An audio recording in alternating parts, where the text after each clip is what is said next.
landing pages that convert. That's what we're all after here, and it doesn't matter if we're doing affiliate marketing or e-commerce or lead gen. We all want to make sure that when we're driving organic or paid traffic to a landing page that we meet our goals. So today I'm going to go over my 12-step formula for high converting landing pages, and I'm going to start that right now. Now, I created a little landing page formula checklist that we're going to run down, even with some bonus tips down here at the bottom. But I want to, let me get this out of the way. I want to first kind of talk about what we're starting with. This is the second video in my series. The first video, and I'll put a link to it here above, was all about setting up the right hosting. You got to start with the right foundation. So I set us up with super inexpensive, $3.50 a month inexpensive Amazon AW hosting, and it is lightning fast and totally scalable to your needs just at an instant. So Amazon AWS is where we're going to have our landing pages. Secondly, I've built a WordPress site on in that video on the AWS hosting.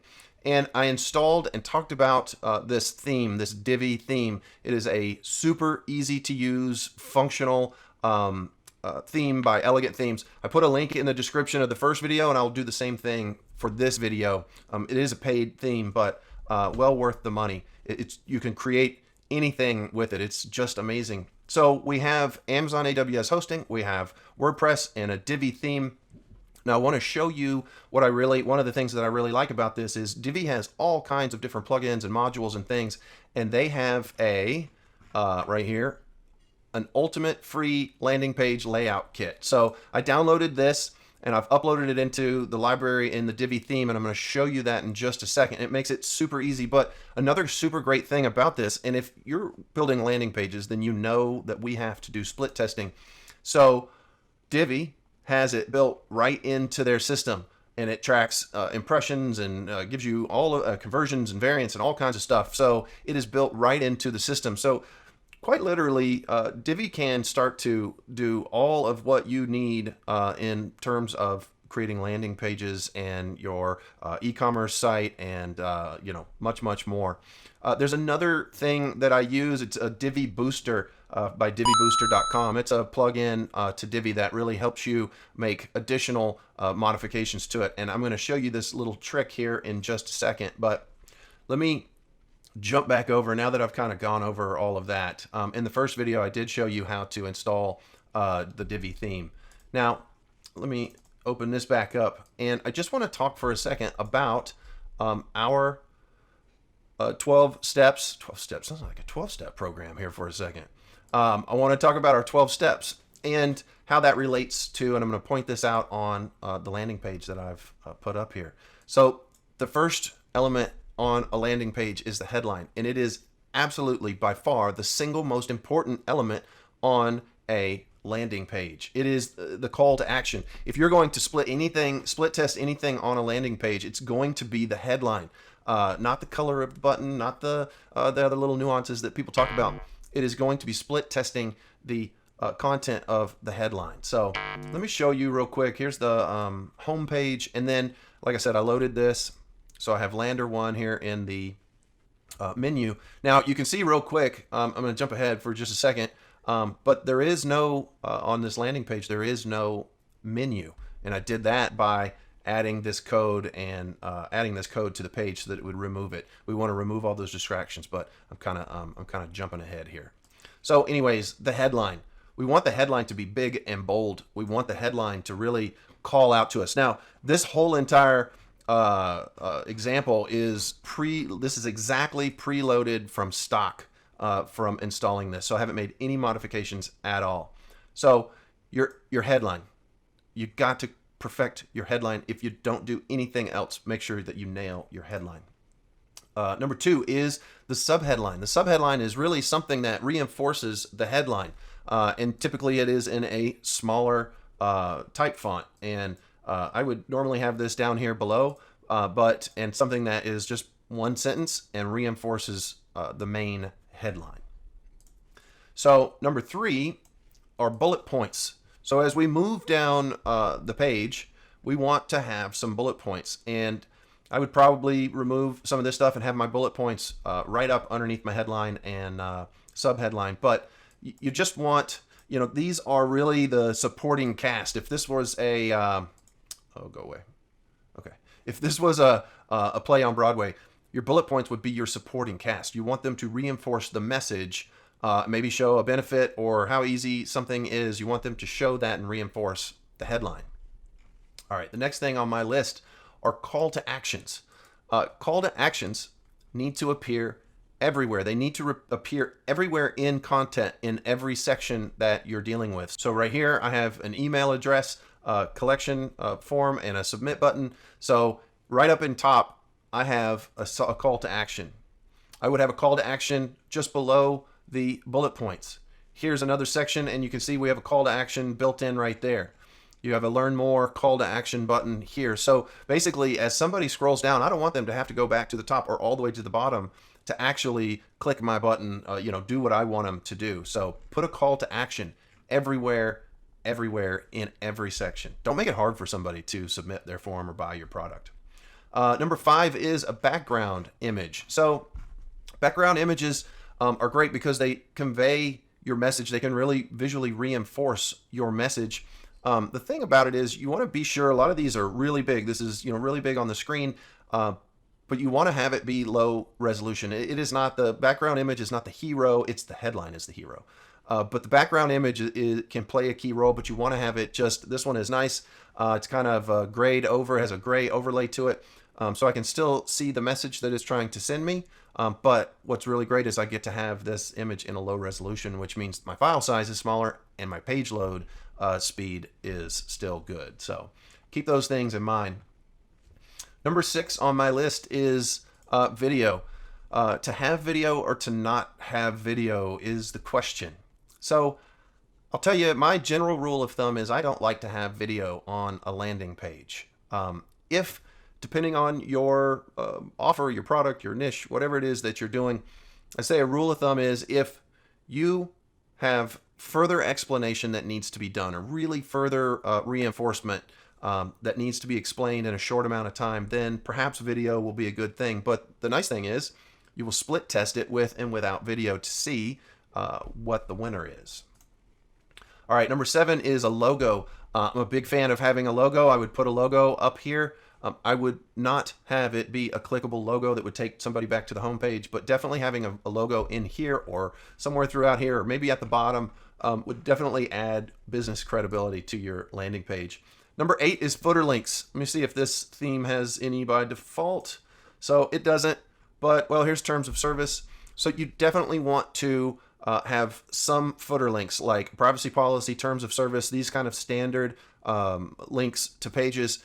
And I would have them open up a new window and not take you there. I would not have it redirect away from your lander, but open a second window or a second tab so that you still have your lander in front of them, or at least they have to come back to it. But a lot of platforms like Facebook and Google Ads, YouTube, etc., they're going to require that you have these things in place before they approve your ads. So you don't want to get in trouble with trying to run ads and not have the appropriate ad policies in place.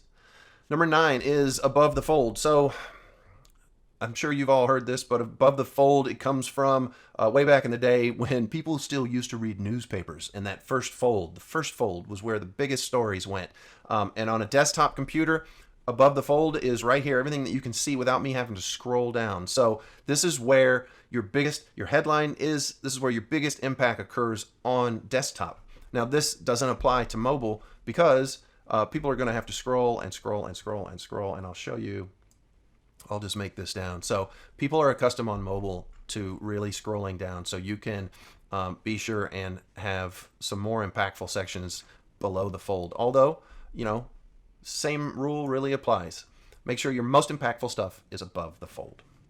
Let me go to mobile friendly. So that kind of plays right into what we're talking about. I guarantee that the majority of your traffic is going to come by way of mobile. So test your website on a mobile device. Almost be a mobile first minded design to make sure that you are having your elements in place and nothing is overlaying on call to action buttons, and that it really, really, really is working. Number 11 is your overall appearance of your landing page. Jeez, don't make it be ugly. Don't create ugly landing pages. People have such high expectations in today's online marketing game.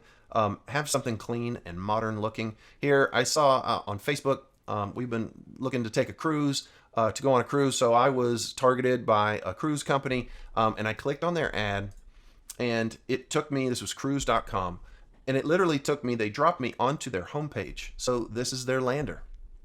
Just look at this. Oh my God, I don't know. I can click in 100 different areas. I can probably above the fold click in 100 different places. Do you want me to click? Do I reserve? Do you want me to call? Like, what is it that you want me to do? This is a great homepage for your website. It is a horrible, horrible landing page for a number of different reasons. So make sure that you have your overall appearance be nice, clean, and modern. Loading speed. Loading speed. I'm going to say go to GT Metrics. When you have your landing page built, go to GT Metrics and test your landing page. Also, you can go to Google Page Speed. That's a big one. But go to one of these things and you have to get the fastest page speed that you can. That's why we built all this on Amazon AWS to begin with in the first video that I shot. So you want to make sure that these things are running blazing fast, because especially on mobile devices, people don't have any time to hang around for a loading wheel. Also, your ad platforms are going to judge you on your page load speed, and the cost of your ads are going to be affected by that too. So page load speed, super, super important. Google just announced this month in July that it was considering page load speed as equally important as an SEO ranking factor as the content on your website. So, man, if that doesn't tell you something, I don't know what will. So for my bonus tips, something that we saw a 300 to 400% increase in conversion was when we started with engagement. I'm going to go back to this lander.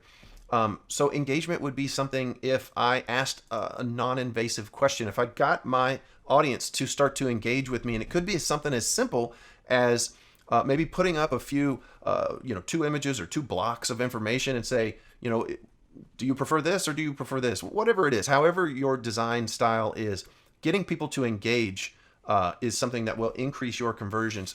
Another thing is, if you can, I don't even put this on here, but it kind of goes along with this.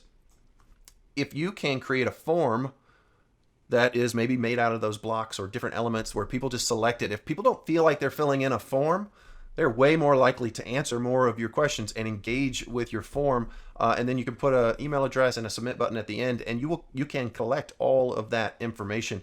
A great place to go is lead quizzes. Lead quizzes has a great back end or a system, and I think they start at like $37 a month, and you can create all sorts of interactive quizzes and engagement pieces that you can copy the code and embed right into your WordPress site. Another bonus tip is to IP geo content, and I pulled up this here. This is a great plugin for WordPress that helps you. If somebody here, you know what I noticed in the dashboard of this WordPress site, here it's saying Sacramento, Sacramento, Sacramento. So they have used IP geo content on inside. Here's what WordPress is doing.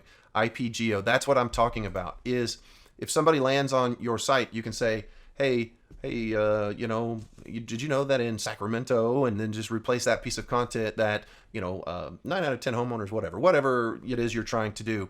But you can do so much with geo-targeting, and it makes people feel easier, like you're right around the corner, like you're their neighbor, like you're not the guy that's living on the moon trying to market to people worldwide, right? So it makes that super personalized touch. Also increases conversions really well. All of these things do.